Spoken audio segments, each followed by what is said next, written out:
بسم اللہ الرحمن الرحیم۔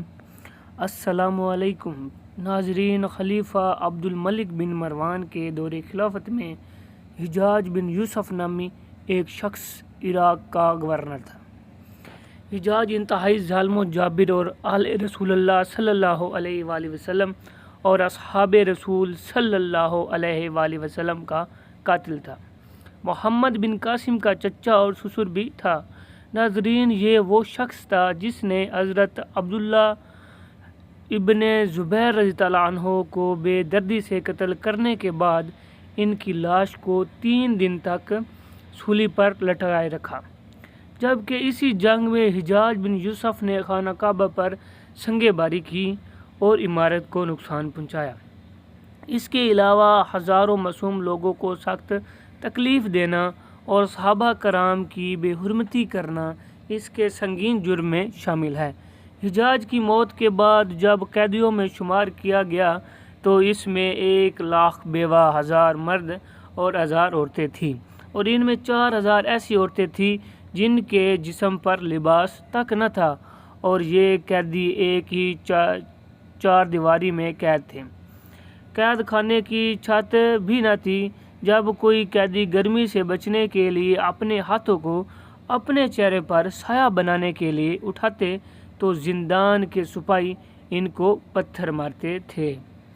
انہیں جوں کی روٹی میں ریت ملا کر کھانا دیا جاتا اور پینے کے لیے کڑوا پانی دیا جاتا۔ حجاج لعین بے گناہ افراد اور بالخصوص سادات کا خون بہانے کو اعزاز سمجھتا تھا۔ ناظرین، یہاں تک کہ مورخین نے لکھا ہے کہ ایک مرتبہ اس ملعون نے روزہ رکھنا چاہا تو نوکروں کو حکم دیا کہ اس کے لیے من پسند سحری اور افطاری کا انتظام کیا گیا۔ اشارہ فہم نوکروں نے اس کے لیے ایسی روٹیاں تیار کی جنہیں سادات کے خون سے گوندھا گیا تھا۔ وہ انتہائی ظالم اور جابر تھا۔ اس لعین نے ایسی روٹی سے سحری اور افطاری کی، پاک و بابرکات چیز کی بے حرمتی کی۔ ملعون کو اس بات کا دکھ رہتا کہ وہ کربلا میں کیوں نہ تھا، ورنہ وہ شمر سے بھی زیادہ ظلم کرتا۔ حجاج نے کوفہ اور بصرہ کے درمیان شہر و زد کی بنیاد رکھی، جہاں وہ 9 ماہ سے زیادہ کا قیام نہ کر سکا اور 53 سال کی عمر میں وہ ملعون مر گیا۔ ناظرین، ابن خلکان کہتے ہیں کہ حجاج کو عرض عقلہ لاحق ہو گیا تھا۔ اس کے جسم کے اندر بچھو نما کیڑے پیدا ہو گئے۔ اللہ رب العزت نے اس ظالم و جابر شخص پر عذاب مسلط کیا۔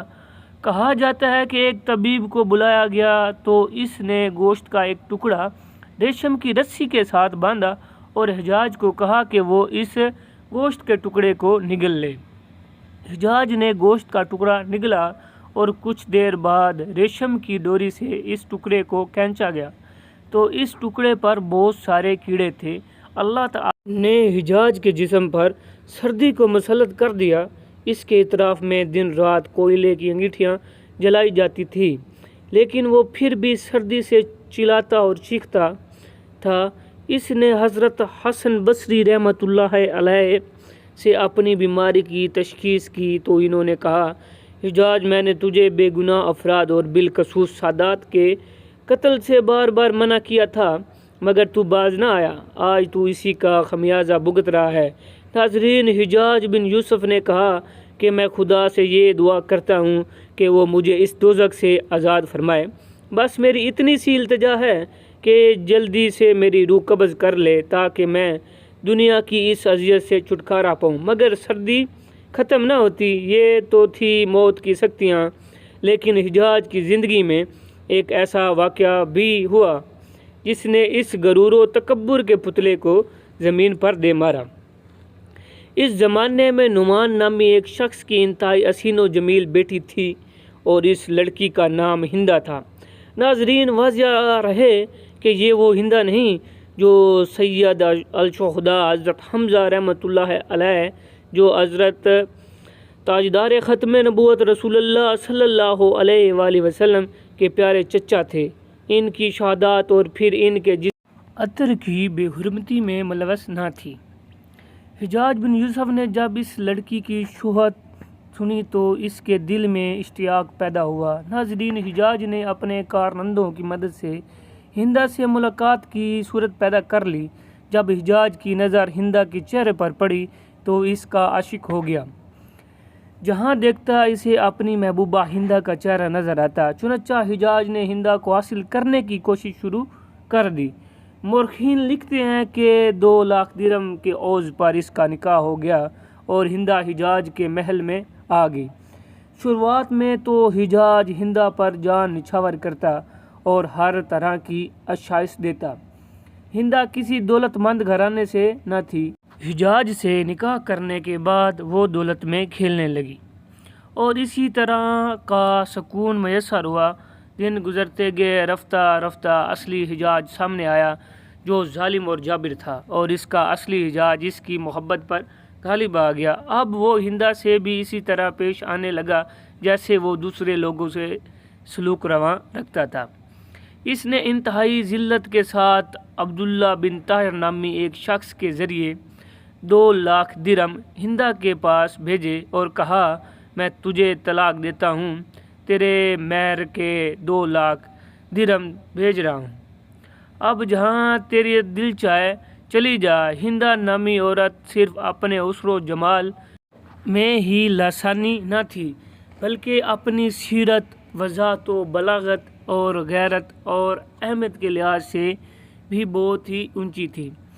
جب اس نے بد مزاجی اور خونخوار انسان کی قید سے رہائی پائی تو یہ 2 لاکھ درہم جو اس نے میرے لیے بھیجے ہیں، میں تجھے خوشخبری سنانے کے عوض پر انعام دیتی ہوں، یہ میری طرف سے تیرا انعام ہے۔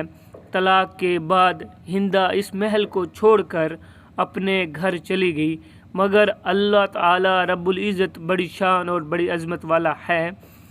قسمت کا کرنا ایسا ہوا کہ اس دن کے بعد خلیفہ وقت عبد الملک بن مروان نے ہندا کو نکاح کا پیغام بھیجا، جس پر ہندا نے انکار کر دیا۔ جب خلیفہ نے اصرار کیا تو بالآخر وہ رضامند تو ہو گئی، مگر اس نے ایک شرط رکھی کہ میرا نکاح اس صورت میں ہو سکتا ہے کہ وہ اپنے مکان سے ایک سواری میں آئے گی اور اس محل کے دروازے تک اس کا سربان حجاج بن یوسف ہوگا۔ جو شخص اونٹ کی رسی پکڑ کر چلتا ہے اسے سربان کہا جاتا ہے۔ خلیفہ وقت نے یہ شرط قبول کر لی اور اسی خط کے پچھلی جانب لکھ کر بھیجا، حجاج حاکم کوفہ اس حکم کی تعمیل کرے۔ حجاج نے جب رکا پڑا تو وہ دم خور رہ گیا، مگر اس کی کیا مجال تھی جو خلیفہ کے حکم کی سرداری کرتا۔ ناچار وہاں سے روانہ ہو کر ہندا کے مکان پر آیا، اور ہندا اس کی سہیلیاں جب اپنے اپنے محل میں تھیں تو حجاج اپنی پوری پوشاک کے ساتھ ہندا کے محل کے قریب آیا اور سربانوں کی طرح اونٹ کی مہار پکڑ کر پیدل چلنے لگا۔ ہندا کے ملازم اور اس کی سہیلیاں تمام رستے سے چھیڑتے رہے، مگر وہ خاموش چلتا جا رہا تھا۔ جب شاہی محل کے قریب آیا تو ہندا نے اپنی سواری پر سے ایک سونے کا سکہ پھینک دیا، ساتھ ہی حجاج کو آواز دے کر کہنے لگی، اے سربان، میرا ایک چاندی کا سکہ زمین پر گرا ہے، ذرا اٹھا دو۔ سربان نے مہار روک لی اور سکہ اٹھایا تو وہ چاندی کا نہیں بلکہ سونے کا تھا۔ بولا، حضور، یہ چاندی کا نہیں بلکہ سونے کا سکہ ہے۔ ہندا نے اس کے ہاتھ سے وہ سکہ لیا اور اپنی سہیلی سے کہنے لگی، یہ میری قسمت ہے کہ میری سواری سے چاندی کا سکہ گرا اور بعد میں سونے کا بن گیا۔ حجاج یہ بات سن کر بہت خفیف ہوا، مگر خلیفہ کی بیوی کے سامنے دم مارنے کی جرأت نہ کر سکا۔ ناظرین، کہتے ہیں کہ ایک عورت سے ذلیل ہونے کا دکھ حجاج بن یوسف کو اس کی ساری زندگی ستاتا رہا۔ اللہ تعالی رب العزت بڑی شان اور بڑی عظمت والا ہے، اور جب چاہے جسے چاہے عزت بخشے اور جب چاہے جسے چاہے ذلت و خوار کر دے۔ ناظرین، اسی امید کے ساتھ اجازت دیجیے کہ آپ کو ہماری ویڈیو پسند آئی ہوگی۔ ملتے ہیں بہت جلدی ایک نئی تاریخی تحقیقی اور معلوماتی ویڈیو کے ساتھ۔ جزاک اللہ۔ عادل اللہ رب العزت آپ کا حامی و ناصر ہو۔ جزاک اللہ۔ خدا حافظ۔